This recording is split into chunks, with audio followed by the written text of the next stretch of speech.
My name is Mike Sevigny from Taurus Media Labs, and in this video, I'm going to show you the various ways that Canvas STK allows you to output your project.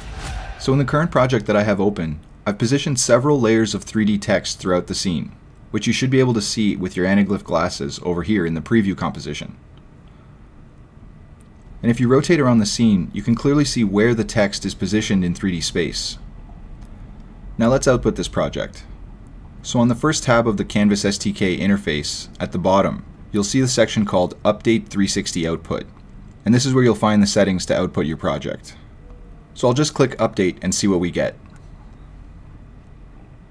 Now what we're looking at is a top-bottom equirectangular of our project with all the layers positioned in 3D space just as we previewed them in our preview here. Let's have a look at some of the settings.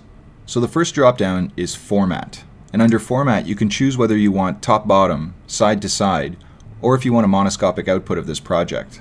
So if I wanted just the right eye, I could update my preview and get just the monoscopic right eye of this project. Under 360 Map Type, we've got 8 different selections to choose from. So if I wanted an H-cross cube map in top-bottom, we could easily generate that with Canvas STK. Or maybe a side-to-side sphere map, we can do that as well. The format and the map type are important depending on where the media is going, so you'll definitely want to ask your client what they need in terms of deliverables. Now under resolution, you can go all the way up to 12K. 2K would be considered a draft, and 4K is not great quality. As we move down this list, obviously the quality gets better and better, but the render times increase as well. So if I chose 8K, equirectangular, top bottom, you can see the render time has increased here. Now our footage was originally 4K, but if I check the composition resolution, we're now at 8K, because that's what we selected in our output. So all that's happened to our footage is that it was scaled up, so we're not losing any quality on the footage. But the elements that we've added are now rendered in 8K. So they're much higher quality than they were when we rendered in 4K. So if you start to see that your elements are degrading in quality, let's say you bring in a really nice logo at 10K, and then you look at your output and it's not quite the resolution that you started with, then you may want to increase that resolution to sharpen up that logo while maintaining the quality of your footage. Now the quality setting is not the quality of your video in terms of pixels, it's the quality of your stereo. To get a better idea of what this setting does, I'm going to zoom in on the closest text that we have in our scene. That is the text that's the closest to the camera. If I zoom in really close, you'll see that there's a slit in my S here.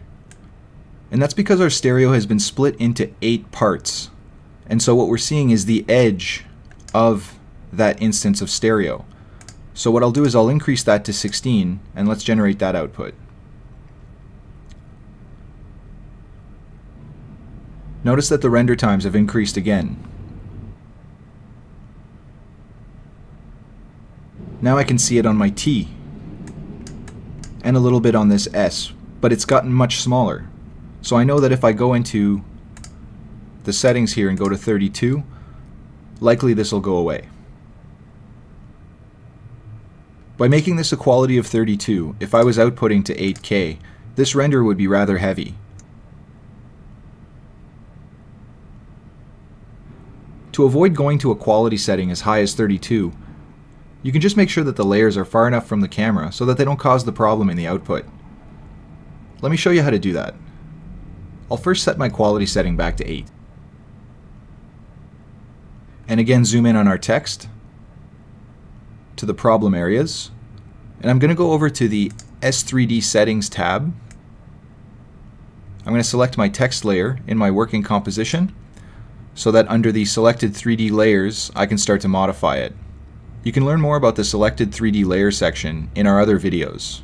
So under distance to camera, I can see that my text layer is 400 pixels away from the camera. Now if I increase that to, let's say 700, and I increase the scale, I'm going to want to double check that now that I've pushed it farther back in space, that it's not clipping my post here. And it does appear to be clipping it. So I'm going to bring it back just a bit closer. So that's not bad. And I'm going to go back and take a look at my output. Notice that the seams are gone now, and I'm at a quality of 8, so my render is going to be drastically faster, and all I had to do was move this text layer just a bit farther back, which I think is a better compromise than to increase the render time on this project. Now we have 3 buttons at the bottom of the output settings. We've been using the update button, so we know what that does. Clear cache will delete your disk cache, but it'll ask you beforehand, so you can hit OK or cancel. Now the reason we have the clear cache button is that in some instances, you may find that some of the cached images are populating some of the cube faces of your output and not refreshing with the changes that you've made in your project. So if you notice anything incorrect in your output, make sure you press clear cache. The last button is delete, and the reason you may want to delete your output is in case it's slowing down your project. If let's say we generated an output with a quality of 64 and maybe a resolution of 8K, it will generate a lot of compositions in our project and make it rather large. So you can go ahead and delete it and then just hit update when you're ready to preview your output again.